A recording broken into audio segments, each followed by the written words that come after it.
एक समय की बात है जब एक शहर में मनीष नाम का लड़का अकेले ही रहता था और उसका परिवार गांव में रहता था। मनीष के माँ बाप अक्सर उसे गांव बुलाते रहते थे, पर मनीष को गांव में बिल्कुल अच्छा नहीं लगता था।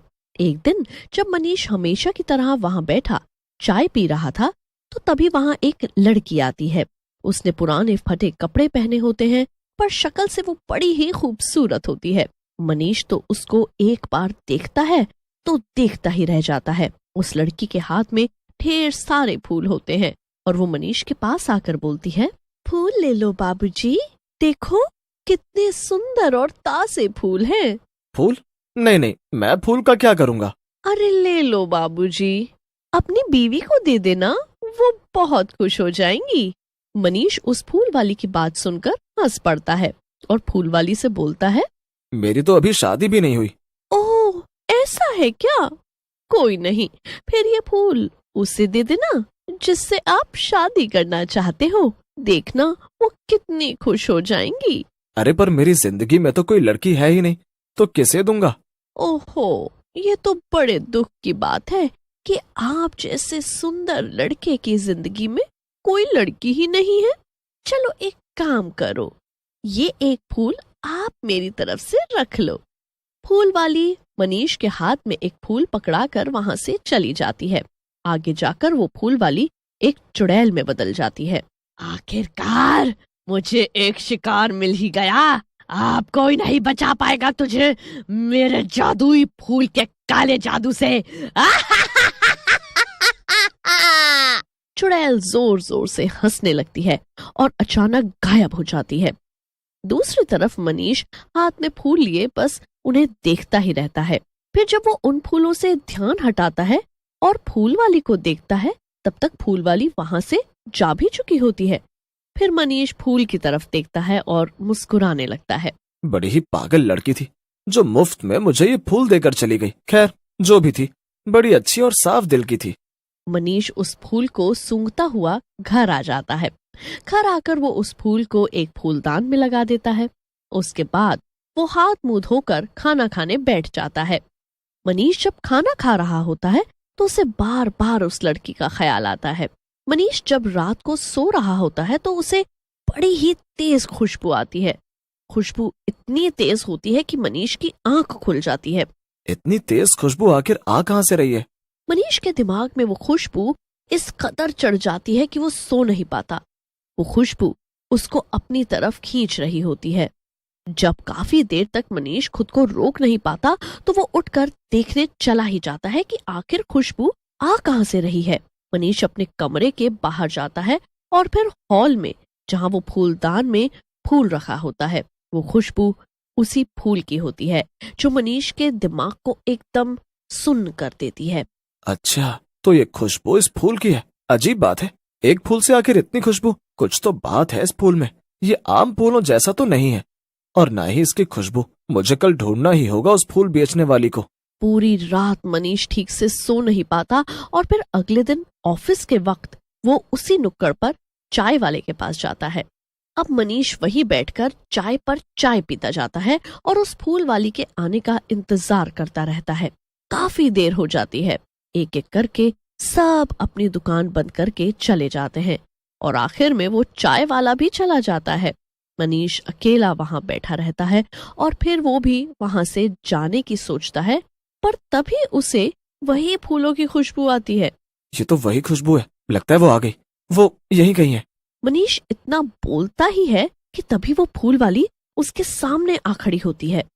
अरे बाबूजी, आप इतनी रात को यहाँ अकेले में क्या कर रहे हो? सारी दुकानें तो बंद हो चुकी हैं। मैं तुम्हारा इंतजार कर रहा हूँ कब से। मेरा इंतजार? पर क्यों? वो जो फूल तुमने मुझे कल दिया था, उसकी खुशबू मुझे हर वक्त परेशान कर रही है। मैं पूरी रात सो नहीं पाया, बस बार बार तुम्हारा ही ख्याल आ रहा था। मैं बस तुमसे ये कहना चाहता हूँ कि मैं तुम्हारे बिना नहीं रह सकता। तुम मेरे साथ चलो मेरे घर पर, मैं तुमसे शादी करना चाहता हूँ। ये सुनकर फूल वाली मन ही मन मुस्कुराती है। उसकी मुस्कुराहट एकदम ऐसी होती है जैसे वो किसी मकसद में कामयाब हो गई हो। वो बिना कुछ कहे मनीष के साथ उसके घर चल देती है और उससे शादी कर लेती है।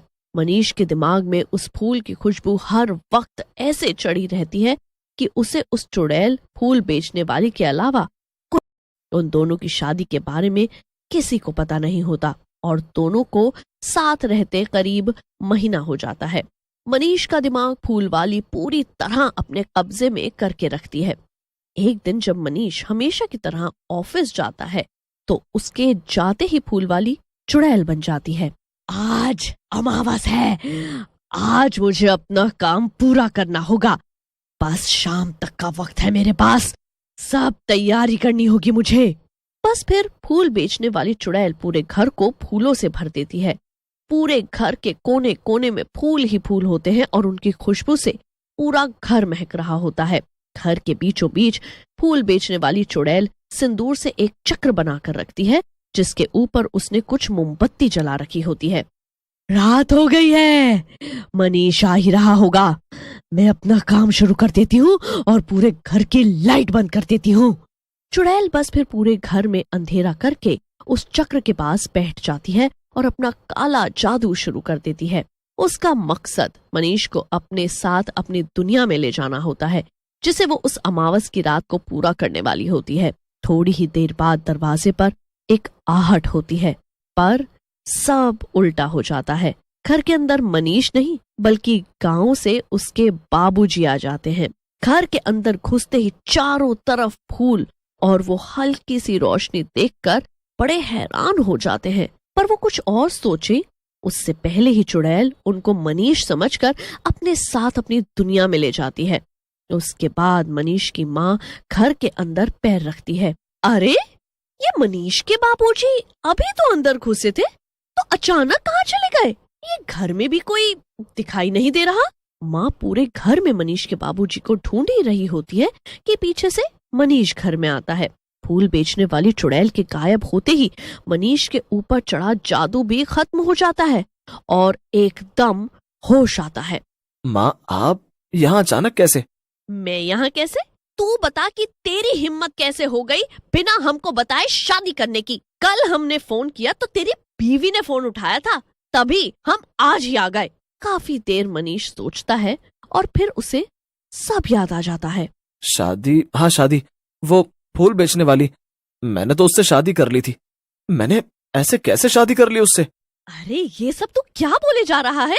मुझे तो कुछ समझ नहीं आ रहा। और ऊपर से तेरे बाबूजी भी घर में नहीं है। मनीष पूरे घर में ढूंढता है, ना बाबूजी मिलते हैं और ना फूल बेचने वाली, दोनों ही घर में नहीं होते। मनीष फिर पूरी कहानी माँ को सुनाता है। उसकी माँ समझ जाती है कि आखिर क्या गड़बड़ है। मनीष की माँ उसे उसी जगह लेकर जाती है जहां उसे वो फूल बेचने वाली चुड़ैल पहली बार मिली थी। वहां जाकर वो उसके बारे में सबसे पूछती है, पर कुछ पता नहीं चलता और दोनों वापस घर आ जाते हैं। दूसरी तरफ चुड़ैल अपने साथ मनीष की जगह एक बुढ़े आदमी को देख चौंक जाती है। अरे ये क्या? तुम कौन हो? मनीष कहाँ है? चुड़ैल को अपने सामने देख मनीष के बाबूजी भी चक्कर खा जाते हैं। चुड़ैल जल्दी से उस बुढ़े को घर में वापस लेकर जाती है। चुड़ैल को देख मनीष और उसकी माँ के होश उड़ जाते हैं और चुड़ैल के साथ मनीष के बाबूजी को देखकर भी। तुम्हारी जगह तुम्हारे बाबूजी घर में घुस आए और मैं उनको अपने साथ ले आई। अब मैं जैसा बोलूं वैसा ही करना होगा तुम सबको। इतना कहकर चुड़ैल आगे बढ़ती है और मनीष का हाथ पकड़ते ही वो वहां से गायब हो जाती है। गायब होते ही चुड़ैल वापस अपनी दुनिया में आ जाती है। वो बड़ी खुश होती है कि आखिरकार अमावस खत्म होने से पहले उसने अपना काम कर दिया। पर जब वो मनीष की तरफ खुशी से देखती है तो इस बार उसे ही चक्कर आ जाते हैं। उसके साथ इस बार भी धोखा हो जाता है। मनीष की जगह एक बहुत ही बदसूरत शक्ल का पागल चोर उसके हाथ आ जाता है। चुड़ैल अपना सर पकड़ लेती है। इस बार वो मनीष की जगह किसी पागल चोर को अपने साथ ले आती है। अमावस खत्म होने की वजह से अब चुड़ैल वापस भी नहीं जा पाती और उस पागल के साथ ही उसको रहना पड़ता है। इधर मनीष और उसके माँ बाप बहुत खुश हो रहे होते हैं। मनीष जाकर देखता है तो फूलदान का फूल भी सड़कर काला हो चुका होता